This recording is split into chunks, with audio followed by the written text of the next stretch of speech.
प्रथमतः आपण HNPV याची 200 एली प्रति एकरी फवारणी करून घ्यावी। त्यानंतर बीटीव्हार कुस्टाकी हे 0.4 किलो प्रति एकरी याचा वापर करावा। त्याचप्रमाणे क्रायसोपरला जी अंडी आहेत ते 20,000 प्रति एकरी सोडून द्यावेत आपल्या पिकावरती।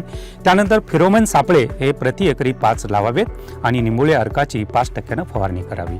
शेतकरी मित्रांनो, आता आपण पाहूयात या बोंडअळीचं रासायनिक पद्धतीने कसं नियंत्रण करायचं होतं।